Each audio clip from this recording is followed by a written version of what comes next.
നമഃ ശിവായ. ഓം ഹരഹര മഹാദേവ. ഓം മമ ഗുരു മഹാദേവ നമസ്തുതേ. സ്വയംഭൂസ്ഥാനിലും മഹാദേവ പ്രചാരക സംഘത്തിലും വിശ്വസിച്ചിരിക്കുന്ന സജ്ജനങ്ങളെ, നിങ്ങൾക്ക് ഏവർക്കും മഹാദേവന്റെ വലിയ അനുഗ്രഹങ്ങളും കൃപയും ഉണ്ടാകുന്നതിനായി പ്രാർത്ഥിക്കുന്നു. എല്ലാവരും ഓം നമഃ ശിവായ ജപിക്കുന്നുണ്ടെന്നും മഹാദേവനിലുള്ള വിശ്വാസവും മഹാദേവനിലുള്ള സ്നേഹവും ആരാധനയും ഓരോ ദിവസവും നാൾക്ക് നാൾ വർദ്ധിച്ചു വന്നുകൊണ്ട് തന്നെ നിങ്ങൾ അതുപോലെ നിങ്ങളുടെ ജീവിതത്തിൽ ചെയ്യേണ്ട കാര്യങ്ങൾ കൃത്യനിഷ്ഠയോടുകൂടി ചെയ്തുകൊണ്ടും ഈ ലോകത്ത് മറ്റാരെയും ആശ്രയിക്കാതെ നിങ്ങൾ അവരവരുടെ സ്വന്തം കാലിൽ നിന്നുകൊണ്ട് തന്നെ മുന്നോട്ട് പോകുന്നതിനു വേണ്ടിയിട്ടുള്ള എല്ലാ ത്രാണിയും എല്ലാ അനുഗ്രഹങ്ങളും ഭഗവാന്റെ കൃപയാൽ ഉണ്ടാകുന്നതിന് വേണ്ടിയിട്ടും ഭഗവാനെ പിതാവായിട്ടും ഭഗവാനെ തന്നെ രക്ഷകനായിട്ടും ഭഗവാനെ തന്നെ നിങ്ങളുടെ എല്ലാ ആഗ്രഹങ്ങളും സാധിച്ചു തരുന്ന ഒരു സദ്ഗുരുവായിട്ട് കണ്ടുകൊണ്ട് മുന്നോട്ട് പോകുന്നതിന് വേണ്ടിയിട്ടുള്ള എല്ലാ മനഃശക്തി നിങ്ങളിൽ ഉണ്ടാകട്ടെ. അതിനു വേണ്ടിയിട്ടാണ് ഞങ്ങളിവിടെ പ്രാർത്ഥിക്കുന്നത്. നിങ്ങളുടെ മനഃശക്തിയാണ് പ്രധാനം. മനഃശക്തി ഉണ്ടെങ്കിൽ മാത്രമാണ് നിങ്ങൾക്ക് ഈ ലോകത്തിന്റെ മായ കാഴ്ചയിൽ നിന്നും മാറി നിന്നുകൊണ്ട് ഭഗവാനിലേക്ക് ശ്രദ്ധ കൊടുക്കുവാൻ സാധിക്കുകയുള്ളൂ. ഇത്രയൊക്കെ പ്രഭാഷണങ്ങൾ കേട്ടിട്ടും ഇത്രയൊക്കെ അറിവുകൾ ഇവിടെ നിന്ന് നൽകിയിട്ടും പലരിലും അത് എത്തിച്ചേരുന്നില്ല എന്നുള്ള ഒരു വിഷമത്തിലാണ് ഞങ്ങൾ. അതുകൊണ്ട് തന്നെ ഈ പ്രഭാഷണത്തിൽ പ്രത്യേകം ഒരു കാര്യം കൂടി പറയുകയാണ്. നിരവധി വിഷയങ്ങളെ നൽകിക്കൊണ്ടുള്ള പ്രഭാഷണങ്ങൾ ഇവിടെ നൽകിക്കഴിഞ്ഞു. അതുകൊണ്ട് തന്നെ ആഴ്ചയിലുള്ള പ്രഭാഷണങ്ങൾക്ക് ചിലപ്പോൾ അല്പം അത് മാസത്തിൽ 1 or 2 ആയി ചുരുങ്ങിയേക്കാം. കാരണം നിങ്ങൾ ഈ പ്രഭാഷണങ്ങളൊക്കെ കേട്ട് നിങ്ങളുടെ ജീവിതത്തിലേക്ക് ഒരു മാറ്റം വരുത്തി വെക്കാതെ വീണ്ടും വീണ്ടും ആഴ്ച തോറും തന്നിട്ട് കാര്യമില്ല. ഒരു പ്രഭാഷണം പോലും അതിൻ്റെതായി പറഞ്ഞിരിക്കുന്ന കാര്യങ്ങൾ, ഭഗവാൻ പറഞ്ഞിരിക്കുന്ന കാര്യങ്ങൾ പോലും നിങ്ങളത് ഉൾക്കൊള്ളുന്നില്ല.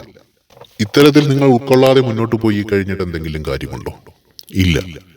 അപ്പോൾ അതുകൊണ്ട് മറ്റു എല്ലാവരുമായിട്ടുള്ള ബന്ധങ്ങളൊക്കെ വാട്സാപ്പിൽ കൂടി തന്നെ നിലനിൽക്കട്ടെ. പ്രഭാഷണങ്ങൾ ചിലപ്പോൾ മാസത്തിൽ 1 or 2 ഗുരുവിനെ കൊണ്ട് അതിനെ കഴിയൂ. ഒന്ന്, ആരോഗ്യപരമായിട്ട് കുറച്ച് ബുദ്ധിമുട്ടുകൾ അനുഭവിക്കുന്നുണ്ട്. ഒത്തിരി സംസാരിക്കുമ്പോൾ അതിൻ്റെതായ ബുദ്ധിമുട്ടുകളുണ്ട്. ഓരോ പ്രായത്തിലും ഓരോരോ ബുദ്ധിമുട്ടുകൾ വരും. അതിന് ഭഗവാനെ കുറ്റം പറഞ്ഞിട്ട് കാര്യമുണ്ടോ? മനുഷ്യ ശരീരമാണ്, അതിനതിൻ്റെതായ വൈഷമ്യങ്ങളുണ്ടാകും. പക്ഷെ ആത്മാവും മനസ്സും തളരാതിരിക്കുക, അത് മാത്രമേ ഉള്ളൂ. അതുകൊണ്ട് തന്നെ ഭഗവാൻ ഏൽപ്പിച്ചു തന്ന കർത്തവ്യം അത് ഭംഗിയായിട്ട് നൽകി ഈ ലോകത്തിലേക്ക് വിളിച്ചു പറഞ്ഞു എന്ന് ഗുരുവിന് അതിൽ ഭയങ്കരമായ ഭഗവാൻ തന്ന ആ ഒരു വരം, അതിൽ അതിസന്തോഷമായ ഒരു അവസ്ഥയാണ്. കാരണം ഇത്തരത്തിൽ മഹാശിവപുരാണത്തിൽ നിന്നും അല്ലെങ്കിൽ ഭഗവാന്റെ അനുഗ്രഹത്തെക്കുറിച്ചും എങ്ങനെ ഒരു മനുഷ്യൻ ജീവിക്കണമെന്നതിനെക്കുറിച്ചും ഇത്രയും പേരുടെ അരികിലേക്ക് എത്തിക്കണമെങ്കിൽ ഒരുപാട് പ്രദേശങ്ങൾ ചുറ്റി സഞ്ചരിച്ചും ഒരുപാട് പേരെ വിളിച്ചുകൂട്ടിയുമൊക്കെ ചെയ്യേണ്ടി വരും. ഇതങ്ങനെയല്ല. ഇവിടെ സ്വയംഭൂസ്ഥാൻ എന്ന് പറയുന്ന ആ ഒരു പേജിൽ ആ പ്രഭാഷണം എന്നും തന്നെ ഉണ്ടാകും. അതിപ്പോൾ കേട്ടവരും ഇനി വരാനിരിക്കുന്നവരും കേൾക്കും. പലരുടെയും ജീവിതത്തിൽ അതൊക്കെ വലിയൊരു മാറ്റം ഉണ്ടാകുമെന്ന് ഗുരുവിന് ഉറപ്പുണ്ട്. ഒരുപക്ഷെ ഇപ്പോൾ ഇത് കേൾക്കുന്നവർക്കോ ഇപ്പോൾ ജീവിച്ചിരിക്കുന്നവർക്കോ വേണ്ടി ആയിരിക്കില്ല, വരും തലമുറയ്ക്ക് വേണ്ടിയോ വഴിതെറ്റിപ്പോകുന്ന ഒരു സമൂഹത്തിന് വേണ്ടിയോ ഭഗവാൻ മുൻകൂട്ടി ഗുരുവിനെ കൊണ്ടത് ചെയ്യിപ്പിച്ചതാകാം എന്ന് തന്നെയാണ് ഗുരു വിശ്വസിക്കുന്നത്. അത് പ്രഭാഷണങ്ങൾ അതിൻ്റെതായ രീതിയിൽ പുസ്തക രൂപത്തിൽ ആക്കണമെന്ന് പറഞ്ഞുകൊണ്ട് 1-2 പേർ സന്ദർശിച്ചിട്ടുണ്ട്. അതിന് ആശ്രമത്തിന്റെ കൂടെ അല്ലെങ്കിൽ അതിൻ്റെതായ അനുവാദം കൂടി ആവശ്യമുണ്ട്. അപ്പോൾ അങ്ങനെ പുസ്തക രൂപത്തിലാകുകയാണെങ്കിൽ അത്തരത്തിലുള്ള കാര്യങ്ങൾ പലർക്കും വായിച്ച് അറിവ് നേടുവാനും കഴിയും. അതുകൊണ്ട് മഹാദേവൻ ഗുരുവിന് തന്ന അറിവുകളൊന്നും ഗുരുവിൽ കൂടി ഇല്ലാതാകുന്നില്ല. പണ്ട് ചില വൈദ്യന്മാരുണ്ട്, അവർക്ക് ചില ഒറ്റമൂലികളൊക്കെ അറിയാൻ അവർ സ്വന്തം മക്കൾക്ക് പോലും പറഞ്ഞു കൊടുക്കില്ല. അവരോടുകൂടി അത് നശിച്ചു പോകും. അത് കാരണം അത്തരം ചില രോഗാവസ്ഥകൾ വരുമ്പോൾ പിന്നെ അതിന് ചികിത്സയില്ലാതെ പോകുന്നു. അത് വളരെ മോശമായൊരവസ്ഥയായിട്ടേ ഗുരുവിന് പറയുവാൻ കഴിയൂ. കാരണം അറിവുകൾ പകർന്നു കൊടുക്കേണ്ടതാണ്. ഭഗവാൻ അത് ഒരാൾക്കേ തരത്തുള്ളൂ, എല്ലാവർക്കും കൊടുക്കില്ല. ആ തരുന്ന ആൾ അത് ശരിയാണെന്ന് ബോധ്യപ്പെട്ടാൽ സമൂഹത്തിലേക്ക് കൊടുക്കുക. ആവശ്യമുള്ളവരത് എടുത്തോട്ടെ. ആവശ്യമില്ലാത്തവർ അതെടുക്കണ്ട. ഈ ലോകത്ത് അനവധി, അല്ലെങ്കിൽ നമ്മുടെ കേരളത്തിൽ തന്നെ അനവധി മദ്യഷോപ്പുകളുണ്ട്. എന്നാൽ അതുപോലെ നല്ല ഭക്ഷണം കിട്ടുന്ന കടകളുമുണ്ട്. മദ്യം വേണമെന്നുള്ളവർ മദ്യഷോപ്പുകളിലേക്ക് പോയിക്കോട്ടെ, നല്ല ഭക്ഷണം കഴിക്കണമെന്നുള്ളവർ അതിലേക്ക് പോയിക്കോട്ടെ. അതുപോലെ എല്ലാം കൂടി കിടക്കുന്ന ഈ ലോകത്തിലേക്ക് ഗുരുവും ഗുരുവിൻ്റെതായ മഹാദേവൻ തന്ന അറിവുകൾ കൂടി വ്യാപിപ്പിച്ചിട്ടുണ്ട്. ആ അറിവുകൾ വേണമെന്നുള്ളവർ എടുത്തോട്ടെ, അത് ഭക്ഷിച്ചോട്ടെ, അവന്റെ ആത്മാവിനും ജീവനും ഉണർവ് നൽകിക്കോട്ടെ, മുന്നോട്ട് ജീവിച്ചോട്ടെ. ഇതുമാത്രമാണ് ഗുരുവിന്റെയും ഇവിടുത്തെ സംഘത്തിന്റെയും ഒക്കെയും ലക്ഷ്യം. അപ്പോൾ ഇത്രയും കാര്യങ്ങൾ ചെയ്യുമ്പോൾ അതിന്റെ കൂടെ തന്നെ ഒത്തിരി പേരെ സഹായിച്ച് മുന്നോട്ട് പോകണമെന്നുള്ളൊരു ആഗ്രഹമുണ്ടായിരുന്നു. അതും ഭഗവത് കൃപയാൽ തന്നെ നടക്കുന്നുണ്ട്. ഇത് പറയുവാൻ മഹാദേവൻ മനസ്സിലിരുന്നു കൊണ്ട് തന്നെ ചില നമ്മൾ ട്രാഫിക് സിഗ്നൽ എന്നൊക്കെ പറയുന്ന പോലെ ചില സിഗ്നൽസുകൾ തരുന്നുണ്ട്, അടയാളങ്ങൾ തരുന്നുണ്ട്. അറിവുകളുടെ ആ ഒരു ഭഗവാൻ തന്ന കാര്യങ്ങൾ എത്തേണ്ട ചിലരിൽ എത്തിയിട്ടുണ്ട്. അവർ ജീവിതം സന്തോഷമാക്കുന്നുമുണ്ട്. ചിലപ്പോൾ അവരെ ആയിരിക്കും ഭഗവാൻ കണ്ടിരിക്കുന്നത്. മറ്റു ചിലർ പാതി വഴിക്ക് ഉപേക്ഷിച്ചു പോയിട്ടുണ്ട്. അത് പോകുന്നവർ പൊക്കോട്ടെ, അല്ലാതെ എന്താ. ചിലപ്പോൾ ഇനിയും പല ആൾക്കാർക്ക് മോക്ഷവും മുക്തിയും പ്രദാനം ചെയ്യുന്നതായിരിക്കാം. ഇവിടെ ഒന്നേ ഗുരു പറയുന്നു, ഭഗവാനും നീയും ഒന്നാണ്, തത്വമസി. അതനുസരിച്ച് നിങ്ങളെ സഹായിക്കാൻ ഈ ലോകത്ത് വരുന്ന മനുഷ്യരൊക്കെയും എല്ലാ കാലവും ഉണ്ടാകില്ല. നിങ്ങളെ സഹായിക്കാൻ നിങ്ങൾ മാത്രമാണ് ഈ ലോകത്തുള്ളത്. ഇത് തന്നെയാണ് ഇവിടെ നിന്ന് പഠിപ്പിക്കുന്നത്. ഇതല്ലാതെ മറ്റൊന്നും ഇവിടുന്ന് പഠിപ്പിക്കുന്നില്ല. നിങ്ങളെ സഹായിക്കാൻ നിങ്ങളല്ലാതെ ആരുമില്ല. എന്താണ് ഈ നിങ്ങൾ? നിങ്ങളുടെ ശരീരമാണ് ഈ ലോകത്ത് കിടന്ന യാതനകളും ദുഃഖങ്ങളും ദുരിതങ്ങളും ഇനി അല്ലെങ്കിൽ ഈ ലോകത്ത് കിട്ടുന്ന സുഖങ്ങളും ഒക്കെ അനുഭവിക്കുന്നത് നിങ്ങളുടെ ശരീരമാണ്. ഇല്ലേ? ഈ സുഖങ്ങൾക്കൊക്കെ എത്ര സമയം കാണും? എന്നാൽ ആത്മാവിലൊരു സുഖമുണ്ട്, മനസ്സിലൊരു സുഖമുണ്ട്, ഉണ്ടല്ലോ. അത് വേണ്ടേ? അപ്പോൾ ഈ ശരീരമാണ് ഇവിടെയുള്ള എല്ലാ ദുഃഖത്തിനും സുഖത്തിനും ഒക്കെയും കാരണം. അപ്പോൾ ആ ശരീരത്തിന് നീ ദുഃഖം കൊടുക്കണമോ, ശരീരത്തിന് നീ സുഖം കൊടുക്കണമോ എന്ന് തീരുമാനിക്കേണ്ടത് ആരാ? നാട്ടുകാരാണോ? വീട്ടുകാരാണോ? സുഹൃത്തുക്കളാണോ? ഈശ്വരനാണോ? അല്ല, നീ തന്നെയാണ്. ഇത് തന്നെയാണ് കലിയുഗാരംഭത്തിൽ കുരുക്ഷേത്ര ഭൂമിയിൽ ഭഗവാൻ ശ്രീകൃഷ്ണൻ അർജുനനെ മുൻനിർത്തിക്കൊണ്ട് പറഞ്ഞത്. ലോകത്തിന് നൽകിയ സന്ദേശം, നീ ഈ യുദ്ധത്തിൽ വിജയിച്ചാൽ നിനക്ക് നീ ആഗ്രഹിക്കുന്ന പോലൊരു ജീവിതം ഈ ഭൂമിയിൽ കിട്ടും. ഇല്ലെങ്കിൽ സ്വർഗം കിട്ടാമെന്നുള്ള നിന്റെ മോഹം ഇവിടെ മാത്രമേ നിൽക്കത്തുള്ളൂ. നിനക്ക് അവിടുന്ന് ഒരു വഴി തിരിച്ചുവിടും. എങ്ങനെയാ? അവിടെ സ്വർഗത്തിലേക്ക് കയറാൻ പറ്റില്ല. നേരെ വഴി തിരിച്ചിട്ട് അവിടെ നരകത്തിലോട്ട് പോകുന്നൊരവസ്ഥയിലേക്കുണ്ടാകും. അതായത് മഹാഭാരത യുദ്ധം കഴിഞ്ഞിട്ട് ഒരു പട്ടിയുമായിട്ട് ഒരു നായയുമായിട്ടാണ് പഞ്ചപാണ്ഡവരും ഒക്കെ നടക്കുന്നത്. ദ്രൗപദിയും എല്ലാവരും നടന്നു പോകുന്നത്. അവസാനം നായ മാത്രം ബാക്കിയാകുന്നു. അപ്പോൾ അങ്ങനെ അവസാനം സ്വർഗത്തിൽ എത്തിയപ്പോൾ എന്താ കണ്ടേ? അവിടെ ആ ഒരു വഴിയിലേക്ക് എത്തിയപ്പോൾ അവിടെ നരകത്തിലാരാ? ശ്രീകൃഷ്ണ ഭഗവാൻ. കഥ വായിച്ചിട്ടുണ്ടോ മഹാഭാരതം? ഭഗവാൻ ഇത്രയൊക്കെ ഭൂമിയിൽ നിന്ന് നല്ല ഉപദേശമൊക്കെ നൽകി പോയ ശ്രീകൃഷ്ണൻ ഭഗവാന് കുറച്ചു സമയം നരകത്തിൽ കിടക്കേണ്ടി വന്നു. കാരണം ഒന്ന് ചോദിച്ചപ്പോൾ, ധർമ്മപുത്രർ ചോദിച്ചപ്പോൾ പറയുക, 1-2 കള്ളം പറയേണ്ടി വന്നു. ഈ ഒരു പ്രഭാഷണം നിങ്ങളിൽ വലിയൊരു മാറ്റമുണ്ടാക്കട്ടെ. കാരണം ഇതും കൂടി കേൾക്കുക. അപ്പോൾ ചില യുദ്ധത്തില് ചില ധർമ്മയുദ്ധം എന്ന് പറയുകയാണെങ്കിൽ ചില ധർമ്മങ്ങളെ മാറ്റേണ്ടി വന്നു. അങ്ങനെ ശ്രീകൃഷ്ണൻ എന്ത് ചെയ്തു? ശ്രീകൃഷ്ണനെ നരകത്തിലേക്ക് കൊണ്ടുപോകുന്ന കാഴ്ച യുധിഷ്ഠിരന് ഭയങ്കര കോപമുളവാക്കി എന്ന് പറയുന്നത്. യുധിഷ്ഠിരനെ പിടിച്ച് നരകത്തിലിട്ടു. ഈ കാലന്റെ പുത്രനാണ്, ധർമ്മപുത്രനാണ്. ഇതൊക്കെ അവരെ ഒരു നരകത്തിൽ എന്ന് പറയുന്ന ഒരു ലോകത്ത് പിടിച്ചിട്ടു എന്നുള്ളതല്ല. നമ്മൾ ഈ ഭൂമിയിൽ ചെയ്യുന്ന ഓരോ പ്രവൃത്തിയാണ്. അപ്പോൾ അതിന് ദൈവമാണെങ്കിലും ഭഗവാനാണെങ്കിലും ഓരോ പ്രവൃത്തിക്കൊരു ഇതുണ്ട്. അപ്പോൾ പിന്നീട് എന്താ കണ്ട കാഴ്ച എന്നറിയോ? നമ്മളെല്ലാവരും എന്താ ദുര്യോധനനെ മോശമായൊരു കഥാപാത്രമായി കാണുമ്പോൾ പഞ്ചപാണ്ഡവരുടെ ചങ്കു തകർന്നൊരു കാഴ്ചയാണ് സ്വർഗത്തിൽ കണ്ടത്. പഞ്ചപാണ്ഡവരുടെ ചങ്കു തകർന്നൊരു കാഴ്ച സ്വർഗത്തിൽ കണ്ടത് എന്താന്ന് പറഞ്ഞാൽ, സ്വർഗത്തിൽ ദേവേന്ദ്രനോടൊപ്പം സിംഹാസനത്തിൽ സൂര്യപ്രഭയോടുകൂടി ദുര്യോധനനിരിക്കുന്നു. അവിടെ അങ്ങോട്ട് ചോദ്യം ചെയ്യൽ ആരംഭിച്ചു. ധർമ്മപുത്രരും അർജുനനും ഇവരൊക്കെ സ്വർഗാരോഹണം എന്നുകൊണ്ട് ഉദ്ദേശിക്കുന്നത് ഇവരൊക്കെ മരിച്ചു കഴിഞ്ഞു. പിന്നീടുള്ള ആത്മാവിന്റെ വിശകലനം അത് നടക്കുകയാണ്. അപ്പോൾ പരസ്പരം വാദിക്കുകയാണ്. അവരങ്ങോട്ട് ചോദിക്കുകയാണ്, ഇവനെ എന്തർത്ഥത്തിലാണ് ഈ ചതിയിലൂടെ ഞങ്ങളുടെ രാജ്യം സ്വന്തമാക്കി, ചതിയിലൂടെ ഞങ്ങളുടെ അരക്കില്ലത്തെ നശിപ്പിച്ചു, ദ്രൗപദിയെ വസ്ത്രാക്ഷേപം ചെയ്യിപ്പിച്ചു, ചൂതുകളിൽ കൂടി ഞങ്ങൾക്കുള്ളതെല്ലാം സ്വന്തമാക്കി, ഇങ്ങനെ ഞങ്ങളുടെ എല്ലാം സ്വന്തമാക്കിക്കൊണ്ട് ഞങ്ങളുടെ വനവാസത്തിൽ അയച്ചുകൊണ്ട് ഞങ്ങൾക്ക് അവകാശപ്പെട്ടതെല്ലാം കയ്യാളിത്തുന്ന ഈ ദുര്യോധനൻ എങ്ങനെയാണ് സ്വർഗത്തിലിരിക്കാൻ അവകാശമുണ്ടായത്? ഈ ഒരു ചോദ്യത്തിന് അവിടെ നിന്ന് നൽകിയ ഉത്തരം ഒന്നാണ്. കുരുക്ഷേത്ര ഭൂമിയിൽ ധർമ്മത്തോടുകൂടി യുദ്ധം ചെയ്ത ഒരു വ്യക്തിയേയുള്ളൂ, അത് ദുര്യോധനനാണ്. മറ്റുള്ളവരെല്ലാം കള്ളം കാണിച്ചു. പഞ്ചപാണ്ഡവരുടെ വശത്തു നിന്ന് തന്നെ ഭീഷ്മാചാര്യയും ദ്രോണാചാര്യയും ഒക്കെയും വീഴ്ത്തുന്നതിനു വേണ്ടി കള്ളവും കള്ളത്തരങ്ങളും ഉണ്ടാക്കേണ്ടി വന്നു. കർണനെ കൊല്ലുന്നതിനു വേണ്ടി തന്നെ ആ തേരിന്റെ ചക്രം ചെളിയിൽ പുതഞ്ഞുപോയ സമയത്ത് അർജുനൻ അമ്പെയ്ത് കൊന്നു. അപ്പോൾ അവിടെയൊക്കെ ഒരു ധർമ്മയുദ്ധമാണെങ്കിലും ഒരു ധർമ്മം അവിടെ നിലനിന്നിരുന്നില്ല.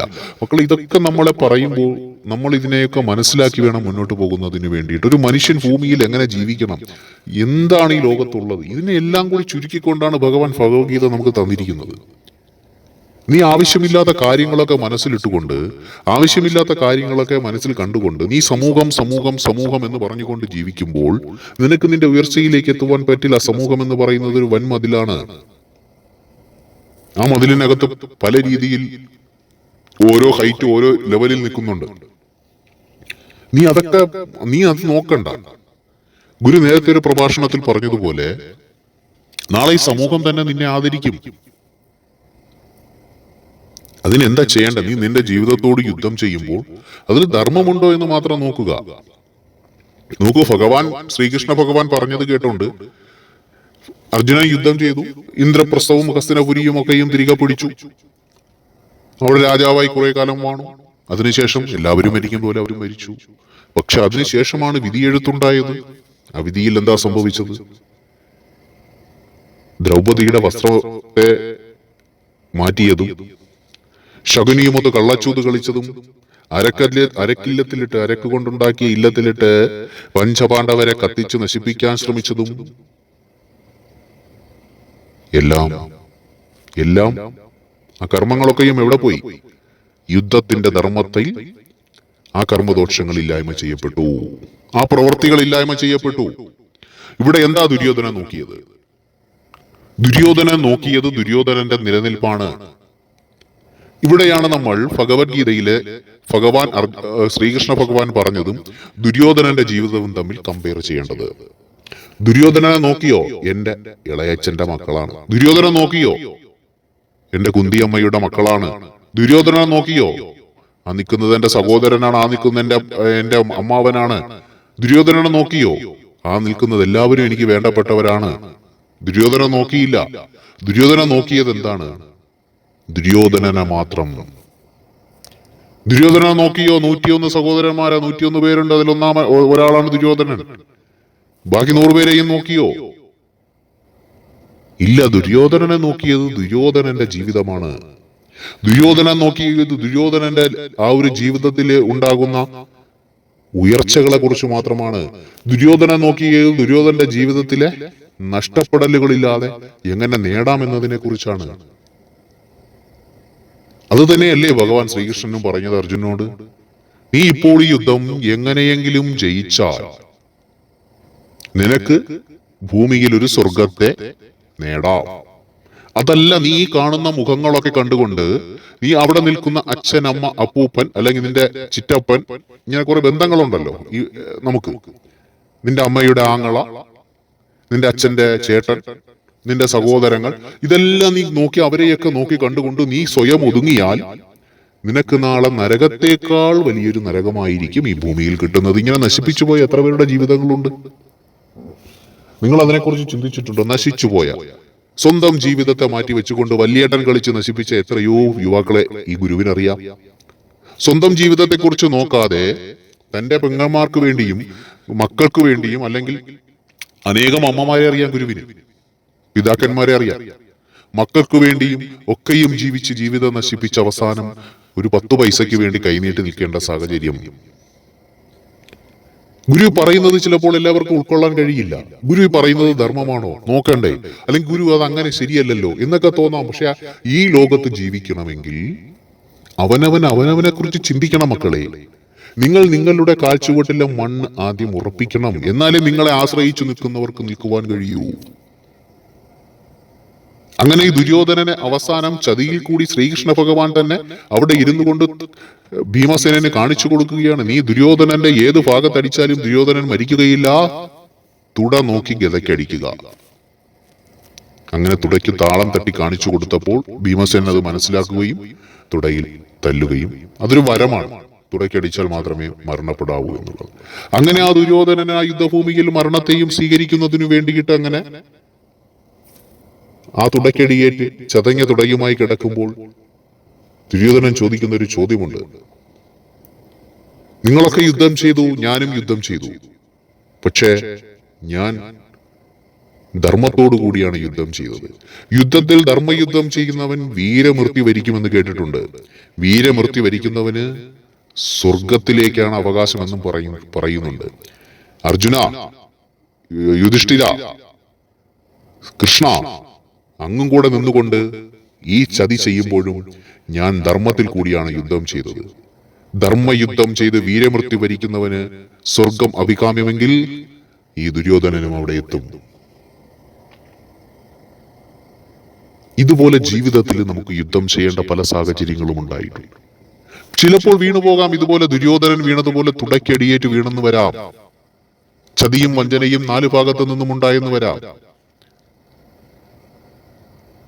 ഇല്ലേ? അങ്ങനെ ഇത്തരം കാര്യങ്ങൾ മഹാഭാരതത്തിൽ കൂടി നമുക്ക് ഒരുപാട് മനസ്സിലാക്കുവാനുണ്ട്.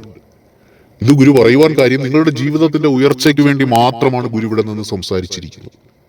അതിന് നിങ്ങൾക്കൊരു താങ്ങായി തണലായി, നിങ്ങൾക്ക് എന്താ പറയുക, തളർന്നു പോകുന്ന സമയത്ത് വീഴാതിരിക്കുവാൻ ഒരു ഊന്നുവടി കണക്കെ ഓം നമഃശിവായ എന്നുള്ള പഞ്ചാക്ഷരി മന്ത്രം കൂടി നിങ്ങൾക്ക് തന്നിട്ടുണ്ട്.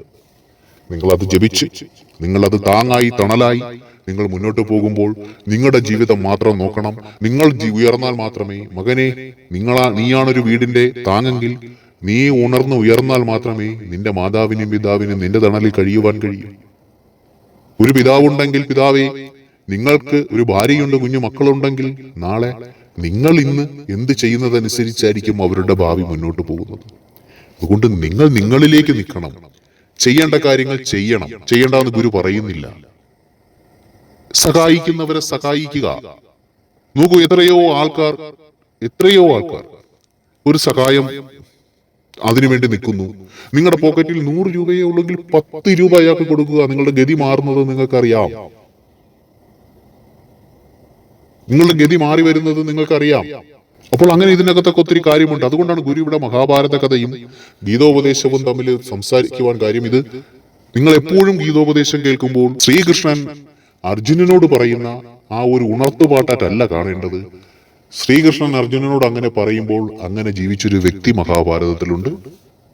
ഇത് ദുര്യോധനനാണ്.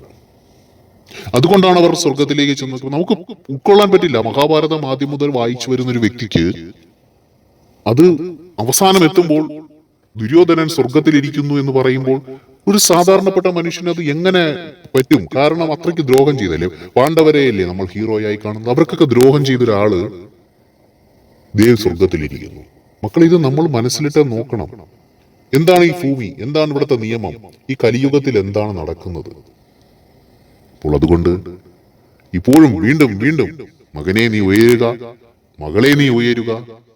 നിനക്ക് ചുറ്റിലും നീ എന്താ പറയുന്നത്, നിന്റെ ഒരു വളർച്ച എന്ന് പറയുന്നത് നിനക്ക് സന്തോഷം തരുന്നതുള്ളതാണ്. അതിനുവേണ്ടി ഇപ്പോഴുള്ള സുഖങ്ങളെ, ചില കുട്ടികളുണ്ട് 24 മണിക്കൂർ മൊബൈലിൽ കുത്തിക്കൊണ്ടിരിക്കുകയാണ്. അച്ഛൻ പറഞ്ഞാൽ കേൾക്കില്ല, അമ്മ പറഞ്ഞാൽ കേൾക്കില്ല. മക്കളെ, ഇപ്പോഴുള്ള ഈ സുഖങ്ങളൊക്കെ നിങ്ങളൊന്ന് ഉപേക്ഷിക്കണം. കൂട്ടുകാർ കൂടി സിനിമയ്ക്ക് പോകുന്നു, അത് ചെയ്യുന്നു, ആർത്തുല്ലസിക്കുന്നു, ഒന്നും.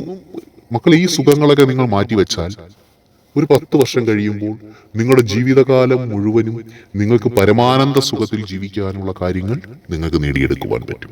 അതല്ല നിങ്ങൾ ഇപ്പോൾ ചെയ്യേണ്ട വിദ്യാഭ്യാസവും മറ്റു കാര്യങ്ങളും ഒക്കെയും മറന്നുകൊണ്ട് ഇപ്പോൾ കയ്യിലിരിക്കുന്ന മൊബൈൽ ഫോണും കുത്തി ചാറ്റ് ചെയ്തും അത് ചെയ്തും ഒക്കെ നിങ്ങളുടെ സമയത്തെ വെറുതെ സമയം കൊല്ലുകയാണ്. സമയത്തെ കൊല്ലരുത് മക്കളെ. ഓരോ സമയവും നമ്മളെ സ്നേഹത്തോടെ പുൽകി കടന്നു പോകുമ്പോൾ ആ സമയത്തെ നമ്മൾ മഹത്തരമാക്കി തീർക്കണം. ഒരു നിമിഷമുണ്ടെങ്കിൽ ആ സമയത്തെ നമ്മൾ മഹത്തരമാക്കി തീർക്കണം. അല്ലാതെ ആ സമയത്തെ കൊല്ലരുത്. പലരും പറയും സമയം കൊല്ലാൻ എന്താ വഴി, എന്തിനാ സമയത്തെ കൊല്ലുന്നേ? കൊല്ലരുത്. ആ നിങ്ങളുടെ മുന്നിൽ നിൽക്കുന്ന സമയത്തെ നിങ്ങൾ എത്രത്തോളം നിങ്ങൾക്ക് ഭാവിയിൽ, അത് നിങ്ങളുടെ ഒരു ഇൻവെസ്റ്റ് ആണ്. നിങ്ങൾക്ക് ആ സമയത്തെ നിങ്ങൾ എങ്ങനെ സ്വീകരിക്കുന്നുവോ ഭാവിയിൽ ഇപ്പോൾ നിങ്ങൾ കൊടുക്കുന്ന ആ സമയം 100 ഇരട്ടിയായി തിരിച്ചു തരും. നിങ്ങൾ ഇപ്പോൾ മൊബൈലിലും കുത്തി നിങ്ങൾ അത് ചെയ്ത് ഇത് ചെയ്ത് നിങ്ങളുടെ സമയത്തെ കൊന്നുവിടുകയാണെങ്കിൽ ആ സമയം ഭാവിയിൽ നിങ്ങളെ കൊല്ലും. ഒരു സംശയവുമില്ലാത്ത കാര്യമാണ്. നിങ്ങൾ ചത്തതിനൊക്കെ ജീവിക്കുക, ആ സമയം നിങ്ങളെ ഇഞ്ചിഞ്ചായി കൊല്ലും. ദാരിദ്ര്യം, കഷ്ടത, ദുരിതം, ഇങ്ങനെ പല കാര്യങ്ങളും വരും. അപ്പോൾ നിങ്ങൾ യുവത്വത്തിന്റെ സമയത്ത് ചെയ്യേണ്ട സമയത്ത് ആ സമയത്ത് നിങ്ങൾ കൊന്നതിന്റെ പരിണിത ഫലമായി എന്താ സംഭവിക്കുന്നേ? നന്നായി ജീവിക്കേണ്ട കാലഘട്ടത്തിൽ ഈ സമയം കാലചക്രമാണ്, കറങ്ങി വരും, കറങ്ങി വന്നിട്ട് ആ സമയം നിങ്ങളെ കൊല്ലാൻ തുടങ്ങും. പണ്ട് അതാണ് അവനവൻ ചെയ്യുന്ന കാര്യങ്ങൾ പറയുന്നത്, മനസ്സിലായില്ല? എന്നാൽ ഈ സമയത്ത് നിങ്ങൾ സ്നേഹപൂർവ്വം എടുത്ത് നിങ്ങളുടെ ജീവിതത്തിന് വേണ്ട കാര്യങ്ങൾ ആ സമയത്തിലേക്ക് ഇൻവെസ്റ്റ് ചെയ്ത് കൊടുക്കുന്നു. നിങ്ങൾ ആ സമയത്തിലേക്ക് അങ്ങ് വിട്ടുകൊടുക്കുകയാണ്. അത് നിങ്ങളുടെ ഭാവിയിലേക്കുള്ള കാര്യങ്ങൾ ആ സമയത്തിനൊപ്പം അങ്ങ് വിട്ടുകൊടുക്കണം. ആ സമയം കടന്നുപോയി, പക്ഷെ ആ സമയം വീണ്ടും ഒന്ന് വരും. നിങ്ങൾ കൊടുത്തു വിട്ടതെല്ലാം കൊണ്ട് വരും. നിങ്ങൾ എന്താണോ കൊടുത്തത് അതിന്റെ 100 ഇരട്ടിയായി തിരിച്ചു തരും. നിങ്ങൾ നിങ്ങളുടെ ഫ്യൂച്ചറിന് വേണ്ടി, നിങ്ങളുടെ ഭാവിക്ക് വേണ്ടിയുള്ള കാര്യങ്ങളാണ് അവിടെ ഇൻവെസ്റ്റ് ചെയ്തതെങ്കിൽ അതൊരു 10 വർഷം കഴിയുമ്പോൾ ആ കൊടുത്തതിന്റെ 100 ഇരട്ടിയായി നിങ്ങൾക്ക് തിരികെ ലഭിക്കും. അതല്ല, നിങ്ങൾ നിങ്ങളുടെ മുന്നിൽ വന്നിരിക്കുന്ന സമയത്തിന് നിങ്ങളിപ്പോൾ ചാറ്റിങ്ങും പ്രേമവും ബോയ് ഫ്രണ്ടും എന്നൊക്കെ പറഞ്ഞ് നിങ്ങൾ എന്തെങ്കിലുമൊക്കെ കൊടുത്തുകൊണ്ടിരിക്കുകയാണെങ്കിൽ തീർച്ചയായിട്ടും മക്കളെ, നിങ്ങൾ എന്താണോ കൊടുത്തത് അത് തന്നെ നിങ്ങൾക്ക് ആ ഒരു സമയമാകുമ്പോൾ അതിന്റെ ദോഷഫലങ്ങൾ തിരികെ കിട്ടും. അതുകൊണ്ട് നിങ്ങൾ നിങ്ങളുടെ സമയത്തിന് നല്ലത് കൊടുക്കുക. ഉണർന്നെഴുന്നേൽക്കുമ്പോൾ മുതൽ, ബോധം വരുമ്പോൾ മുതൽ എന്റെ സമയമാണ്, എന്റെ നല്ല സമയമാണ്, ഞാൻ എന്ത് ചെയ്യണം, വെറുതെ കളയരുത്. ലൈഫിലേക്ക്, ജീവിതത്തിലേക്ക്, നിങ്ങളുടെ ഫ്യൂച്ചറിലേക്ക് ഉയരുന്നതിന് വേണ്ടിയിട്ട് നിങ്ങൾ സ്വയം നല്ല കാര്യങ്ങൾ അവിടെ എന്ത് ചെയ്യണം, നിക്ഷേപിക്കുക. നിക്ഷേപം എന്ന് പറയുമ്പോൾ അതിന് പലിശയുണ്ട്. നമ്മൾ വെറുതെ കൊടുക്കുന്നല്ല, നമ്മുടെ സമയത്തിൽ നമ്മൾ നാളത്തെ നന്മകൾക്ക് വേണ്ടി നിക്ഷേപിക്കുന്നു. അപ്പോൾ അത് കറങ്ങി വരുമ്പോൾ അതിന് പലിശ കിട്ടും. ഇന്ന് നിങ്ങൾ രാവിലെ 7 മണിക്ക് എഴുന്നേറ്റ് 7:30 വരെ നിങ്ങളുടെ ജീവിതത്തിന് വേണ്ടി എന്തെങ്കിലും നിക്ഷേപിച്ചാൽ 7:30 കഴിഞ്ഞിട്ടുള്ള 7:31 സമയം മുതൽ 7 to 7:30 വരെ നിങ്ങൾ നിക്ഷേപിച്ചതിനൊരു പലിശയുണ്ട്. അത് പൈസയുടെ കാര്യമല്ല ഗുരു പറയുന്നത്. നിങ്ങളുടെ ഫ്യൂച്ചറിന് വേണ്ടിയുള്ള പഠിത്തമാണെങ്കിലോ, തൊഴിലിന്റെ കാര്യത്തിലാണെങ്കിലോ, അല്ലെങ്കിൽ എന്താണ് ഇനി അങ്ങോട്ട് ചെയ്യേണ്ടതെന്നുള്ള ഒരു നല്ലൊരു ചിന്തയാണെങ്കിലോ, അതൊരു ഇൻവെസ്റ്റ് ആണ്, അതൊരു നിക്ഷേപമാണ്. നിങ്ങൾ ആ ചിന്ത കഴിഞ്ഞ് അടുത്ത ഇതിലേക്ക് പോകുമ്പോൾ ആ അരമണിക്കൂറുള്ള കാര്യങ്ങൾ നിങ്ങളുടെ ജീവിതത്തിലേക്ക് ഒരു പാഠമായി നൽകിയിട്ടുണ്ടെങ്കിൽ അതിന് അടുത്ത ഓരോ മിനിറ്റിലും എന്താ, നിങ്ങളറിയാതെ അതിന് ഇരട്ടി മൂല്യം വന്നുകൊണ്ടിരിക്കും. അതൊരിക്കൽ നിങ്ങളിലേക്ക് ആ ഇരട്ടി മൂല്യം ഉൾപ്പെടെ തിരികെ കൊണ്ടുതരികയും ചെയ്യും. ഇത്തരം കാര്യങ്ങളാണ് നിങ്ങൾ ചെയ്യേണ്ടത്. ഗുരു ഇത്രയും പറയുവാനുള്ള കാര്യം, പ്രഭാഷണങ്ങൾ ചെയ്തു പോവുക മുന്നോട്ട് ഈ എല്ലാ ആഴ്ചയിലും എന്നുള്ളത്, ഒന്ന് ആരോഗ്യ പ്രശ്നങ്ങളുണ്ട്, പഴയതുപോലെ ഉള്ള അതൊന്നും ഇല്ല. അതുപോലെ മഹാദേവ പ്രചാരക സംഘം മറ്റു വ്യക്തികളെ നോക്കുന്നുണ്ട്. നമ്മുടെ കേരളത്തിൽ തന്നെ ആധ്യാത്മികമായ രീതിയിൽ സംസാരിക്കുന്ന ആൾക്കാരുണ്ട്, അവരുമായിട്ട് സംസാരിച്ചിട്ടുണ്ട്. അങ്ങനെ ആരെങ്കിലുമൊക്കെ ഇടയ്ക്ക് നല്ല കാര്യങ്ങൾ നിങ്ങൾക്ക് പറഞ്ഞു തരും. അതുകൊണ്ട് ഈ പ്രഭാഷണം ഇപ്പോൾ ഗുരു ഇത്രയും പറയുവാൻ, നല്ല കാര്യങ്ങൾ ചെയ്ത് മുന്നോട്ട് പോവുക. നിങ്ങൾക്ക് എന്തെങ്കിലും സംശയമുണ്ടെങ്കിൽ വാട്സാപ്പിൽ ചോദിച്ചാൽ മതി. അത് ഗുരുവിന് ആ ഒരു സമയത്ത് നോക്കുന്ന സമയം മാത്രമാണ് ഗുരു ഫോൺ കൈകാര്യം ചെയ്യുന്നത്, അല്ലാത്തപ്പോഴൊന്നും ഇല്ല. നിങ്ങൾക്ക് മറുപടി നൽകുന്ന ഒരു സമയമുണ്ട്, ആ സമയത്ത് മാത്രം. അല്ലാതെ ഇതൊന്നുമില്ല. ഇതിനകത്ത് കോൾ ചെയ്യരുത്, ദയവ് ചെയ്ത്. പലരും കോൾ ചെയ്യുന്നുണ്ട്. അത് അത്തരത്തിലുള്ള കോളൊന്നും ചെയ്താൽ ഗുരുവിന് സംസാരിക്കാൻ പറ്റില്ല. നിങ്ങൾ കഴിവതും മെസ്സേജ് ചെയ്യുക. അത് ഗുരുവിന് സമയം കിട്ടുന്ന രീതിയിൽ മറുപടി നൽകാം. അതുകൊണ്ട് നിങ്ങൾ ധർമ്മയുദ്ധം ജീവിതത്തിന് വേണ്ടി ചെയ്യണം. നിങ്ങളുടെ ചുറ്റും ആരൊക്കെ ഉണ്ടെന്ന് നോക്കി, ഭയപ്പെട്ടോ പേടിച്ചോ നാണക്കേടല്ലേ അപകർഷതാബോധം ഇതൊക്കെ ഒഴിവാക്കി. ചില ആൾക്കാർക്ക് മുഖത്ത് പ്രശ്നം കാണും, കൈക്കും കാലിന് എന്തെങ്കിലും പ്രശ്നങ്ങൾ കാണും, സംസാരിക്കുന്നതിൽ പ്രശ്നമുണ്ടാകാം. ചില പ്രശ്നങ്ങളൊക്കെ ഉണ്ടെങ്കിൽ അതൊന്നും നിങ്ങളുടെ ജീവിതത്തിൽ ഒരു അപകർഷതാബോധം ഉണ്ടാക്കരുത്. അതൊന്നും ഒരു കുറവേ അല്ല. ഒരു കുറവുമല്ലാത്ത ആൾക്കാർ, ഇതിനേക്കാളും എത്രയോ കുറവുകളുള്ള ആൾക്കാർ ഈ ലോകത്ത് പലതും നേടിയിട്ടുണ്ട്. അപ്പോൾ നിങ്ങളിലുള്ള ആ ചെറിയ പ്രശ്നങ്ങൾ, ഇപ്പം കുട്ടികളെ കളിയാക്കും, ആടി നിന്റെ ഒരു കണ്ണെന്താ കോങ്കണ്ണിടാ, നിന്റെ ഒരു കണ്ണെന്താ കോണിടിയോ, പിന്നെ ആ കുട്ടിയുടെ അയ്യോ എന്റെ കണ്ണൊന്ന് ശരിയാക്കുന്നു, പിന്നെ ആകെ പ്രശ്നമാണ്. നിന്റെ തലമുടി എന്താ ഇങ്ങനെ ഇരിക്കുന്നേ, എന്താടാ, പിന്നെ പിള്ളേർക്ക് അതാണ്, മനസ്സ് മുഴുവൻ അതാണ്, അതൊന്നും ശരിയാക്കുന്നില്ല. പിന്നെ ബാക്കി ആ ഭാവിയിലേക്കുള്ള വഴിയിൽ അവിടെ ആ ഒരു ടെൻഷനാണ്. മക്കളെ, അതൊന്നും നിങ്ങൾ നോക്കണ്ട, അതൊക്കെ പിന്നീട് ശരിയാകും. നിങ്ങൾ നിങ്ങളുടെ അടിത്തറപ്പാക്കി കഴിയുമ്പോൾ നിങ്ങൾക്ക് തന്നെ അത് ശരിയാകും. ഇപ്പോൾ ഈ അച്ഛനെയും അമ്മയൊക്കെ പറഞ്ഞ് അങ്ങനെ ബുദ്ധിമുട്ടിച്ച് നിൽക്കുമ്പോൾ ഒക്കെ അവിടെ നിന്നോട്ടെ, നിങ്ങൾക്ക് സ്വന്തമായിട്ട് അതൊക്കെ ചെയ്യാൻ കഴിയും. ഇത്തരം കാര്യങ്ങളൊക്കെ നോക്കി നന്നായിട്ട് ജീവിത യുദ്ധം ശ്രീകൃഷ്ണ ഭഗവാൻ പറഞ്ഞെങ്കിൽ അത് ദുര്യോധനൻ ആ ധർമ്മയുദ്ധം ചെയ്തതുകൊണ്ടാണ് സ്വർഗത്തിലേക്ക് ഇരിക്കാൻ കഴിഞ്ഞത്. ഇപ്പോൾ ഭൂമിയിൽ യുദ്ധവും കാര്യങ്ങളൊക്കെ ഉണ്ട്. അപ്പോൾ അതുപോലെ നിങ്ങളും നിങ്ങളുടെ നിലനിൽപ്പ് നോക്കൂ. അതിനു വേണ്ടിയിട്ട് അന്യനെ കൊല്ലണമെന്നോ ഉപദ്രവിക്കണമെന്നോ അല്ല കേട്ടോ. നിങ്ങളുടെ മനസ്സുകൊണ്ട് നിങ്ങളിലേക്ക് ഇറങ്ങി വരണം. നിങ്ങൾ മനസ്സുകൊണ്ട് നിങ്ങളിലേക്ക് തിരിയണം. നിങ്ങൾക്ക് മുൻഗണന കൊടുക്കണം. ഒന്നാം സ്ഥാനം നിങ്ങൾ തന്നെ ആയിരിക്കണം. ഭക്തിയുടെ കാര്യത്തിലും ഗുരുവിന്റെ സ്ഥാനത്തിലും ഒന്നാം സ്ഥാനം ഭഗവാനാണ്. പക്ഷേ ഈ ജീവിക്കുന്ന സാഹചര്യത്തിൽ ഈ ഭൂമിയിൽ നിങ്ങൾ മറ്റു പല കാര്യങ്ങളും ചെയ്യുമ്പോഴും നിങ്ങൾ നിങ്ങളുടെ കാര്യങ്ങൾ കൂടി നോക്കുക. നിങ്ങൾ നിങ്ങളെ സ്വയം താഴ്ത്തരുത്. മറ്റു പലരും പറയും അത് കൊള്ളില്ല, ഇവൻ ആള് അങ്ങനെ, അതൊന്നും കേൾക്കണ്ട. ഒരു നെഗറ്റീവ് നിങ്ങൾ കേൾക്കണ്ട. നിങ്ങളെ കൊണ്ട് കഴിയാത്തതായി ഈ ലോകത്തൊന്നുമില്ലെന്നേ. അപ്പൊ പിന്നെ എന്താ? അപ്പോൾ അങ്ങനെ നിങ്ങൾ നിങ്ങളിലേക്ക് ഒരു ശ്രദ്ധ കൊടുത്തുകൊണ്ട് ഉയരുക, വളരുക. എല്ലാവരെയും ഭഗവാൻ അനുഗ്രഹിക്കട്ടെ. ഓം ഹരഹര ശിവശങ്കര, ജയ ജയ ശിവശങ്കര. ഓം കൈലാസവാസ, ഓം സർപ്പധാരി, ഓം ഭസ്മഭൂഷണ, ഓം ഗംഗാധര, ഓം ജടാധര, ഓം ത്രിനേത്ര, ഓം ത്രിശൂലനാഥ, ഓം ഉമാമഹേശ്വര ഭഗവാനേ, അഘോരമൂർത്തി ഭഗവാനേ.